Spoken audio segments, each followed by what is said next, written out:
Welcome back to the deep dive. Today we are putting on our gear, maybe grabbing a hockey stick because we are diving straight into the confirmed second season of the streaming hit Heated Rivalry. And for anyone who has somehow missed this whole cultural moment, you're jumping in at the perfect time. We're looking at the roadmap for one of the biggest LGBTQ plus dramas out there. It's all about Shane Hollander and Ilya Rozanov. Two, absolute powerhouse pro hockey rivals. Yeah, and their on-ice competition it slowly and very messily becomes this intense, super complicated romance off the ice. And the great thing about this deep dive is we're not dealing with rumors. We know the key players are back. Hudson Williams, Connor Story, there's Shane and Ilya. More importantly, we know the show is coming back. It's official. Crave, the Canadian streamer, gave it the green light for season 2 way back in December 2025. So this isn't a what if. This is happening. So our mission today really is to cut through all the noise and figure out what the creative team led by showrunner Tierney actually has planned. We're going to extract the roadmap. Okay, let's unpack this. Starting right at the foundation. With a book series this big, with this passionate a fan base, the first thing everyone wants to know is, what's the blueprint? What book are they using for season 2? So Tierney's been really helpful here. He was super specific in his interviews. He confirmed to Collider, so this is, a direct, reliable source. Right, from the team. Exactly. He said the 6th book in the series, The Long Game, will be the foundational document for season 2. Now, he did say they're still in broad strokes planning, but that's our anchor. That's huge. That tells us so much about the emotional tone right away. It means we're moving into what is, I think most fans would agree, the most critical part of their relationship in the books. Absolutely. And it really informs his whole philosophy for the season. He's very aware of, the spoiler minefield that comes with adapting a beloved book. He kind of joked about it, right? He did. He basically said, if you Google this series, you're going to find out how the fecking show ends. Which is just, it's refreshingly honest. He's looking right at the audience and saying, look, we know you might already know the destination. Which means the writers can't lean on some big cliffhanger about whether they end up together. The whole goal has to shift. The emotional weight now has to be all about the journey. The how. How did we get there? Exactly. What are the mistakes, the pain points, the breakthroughs? That focus on the process, not the outcome, is going to completely change how we watch the show. And Tierney's already hinted that this change in focus is, well, it's going to change how the season is structured. He said season 2 will end up feeling different from the first. So why does this particular book change things so much?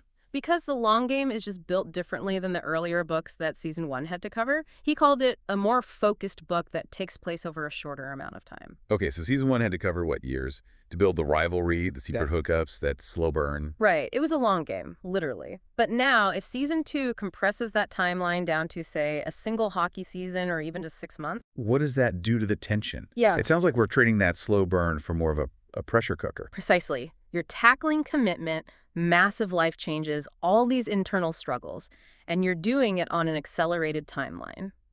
Every single episode is going to have to hit harder. There's no time to breathe between emotional hits. Everything will feel immediate. Does that mean they might even, stretch out some of the big moments from the book?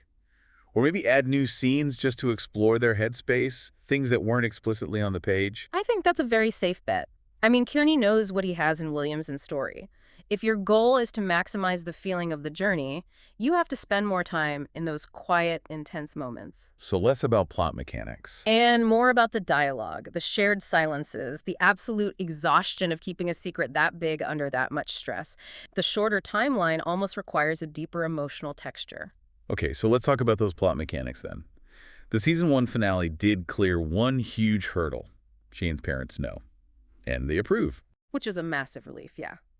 But all it does is open the door for the next set of problems. So what are the big concrete milestones we should be looking for right out of the gate in season 2? Okay, so we can basically pull 3 major assumptions from the sources about their future.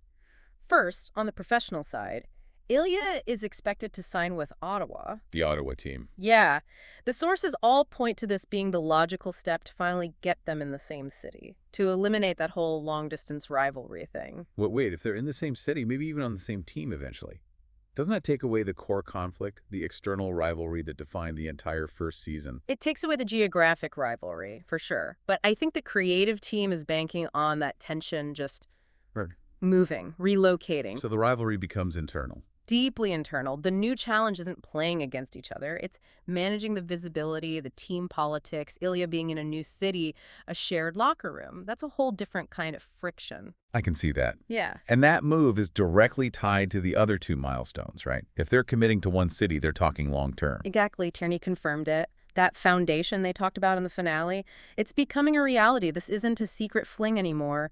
They are in this for the long haul. Which means what the relationship has to accelerate. It has to. And it leads to the big life steps, marriage and permanent commitment. The idea of Ilya getting a Canadian passport is on the horizon. Wow. And that's the friction point. I think you need to be ready for how fast this moves. It goes from secret hookups to immigration paperwork and lifelong legal commitment, possibly in the space of one season. That is a massive jump. I mean, Right. are fans ready for that kind of intense domesticity right after all the drama? It has to feel earned, not just rushed. It absolutely needs skillful writing. But again, it speaks to the nature of the long game. That's the book where they stop running from the future and actually start building it. And when you're both pro athletes, you don't have time for a slow 2-year engagement. You need solutions now. Okay, before we get into the heavy emotional stuff that makes all that believable, we have to talk about one small, kind of lighthearted detail. We need to address the great man bun debate. Ah, yes. The book's, let's say, infamous hairstyle choice for Shane Hollander. Actor Hudson Williams has been pretty vocal about this. Oh, yeah. He's made it crystal clear where he stands. He told Harper's Bazaar that if he had to wear the man bun his character has in the book, quote, "I will throw up in my mouth." So that's a definitive no then. That is about as definitive as it gets. Okay, so no book-accurate man bun. Okay. But, you know, that little detail is a good reminder of the constant scrutiny these guys are under, from their hair to their contracts.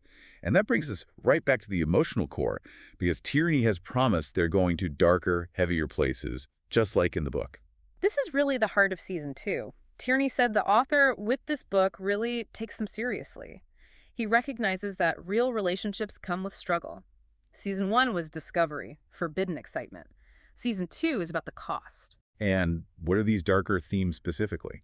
He used some pretty strong language. He did.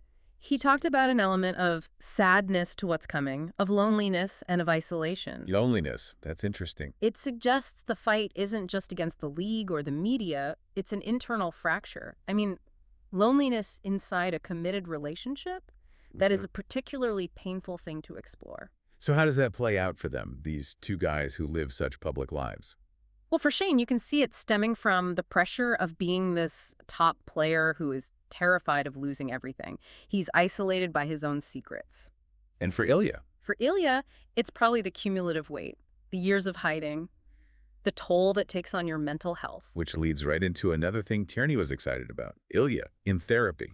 That's a pretty big step for the show, representation-wise, isn't it? It's absolutely crucial. It signals that the show is committed to the non-glamorous work that goes into building a healthy person, let alone a healthy relationship. We're going to see Ilya learning about himself, which means Shane will learn about himself too. It's an internal reckoning. It adds real weight. That kind of internal work has to change their dynamic. It has to change, well, their intimacy. How did they address the physical side of their relationship, since that was so important early on? Tierney was very direct about it. He explained that sex functions differently in season 2. It's not about that electric, forbidden first blush of love anymore.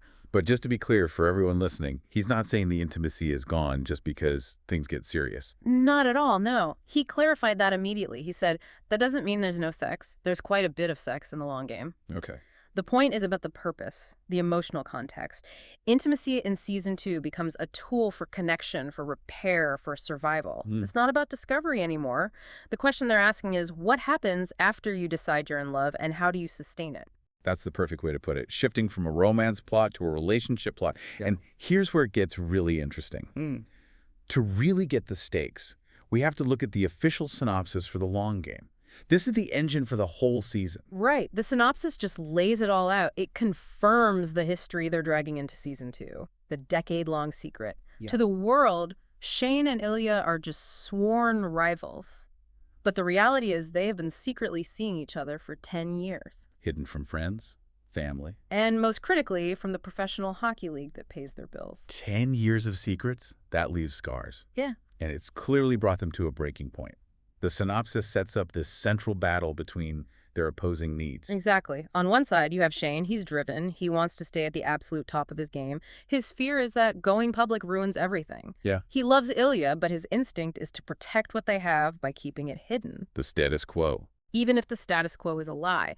But then you have Ilya, who's given a decade of his life to this, and he's sick of secrets. He wants the whole thing, the closeness, the intimacy, and he's willing to risk it all to be open. The synopsis basically says they can't live in that gray area anymore. They can't. The demands of their careers, their own growth, their commitment, it forces the issue. The ultimate choice they have to face is just stark. It's hockey or love. They have to make a call. That one line is the whole season right there. So we've pretty much extracted the full roadmap for season 2. It's built on the long game. It's going to be darker, more focused, more intense. We're going to see themes of loneliness, therapy, and these huge plot milestones like Ilya moving to Ottawa and them getting ready for marriage. Yeah, and I think the essential takeaway for you to hold on to is just how complex the dilemma is. This isn't just about two rivals falling in love anymore. It's about the devastating cost of a decade of lies. The whole season is this clash between Shane's need to protect his career by staying hidden and Ilya's desperate need for an authentic public life. And that disconnect is going to redefine what rivalry even means for them. Even if they end up as teammates. The new rivalry is between the life they built in the dark and the one they're trying to build in the light. And if their whole careers hinge on secrecy, how does a decade of lying change your ability to even be honest, even when you finally choose to be? That feels like the big question. Thank you for joining us for this deep dive. We'll catch you next time.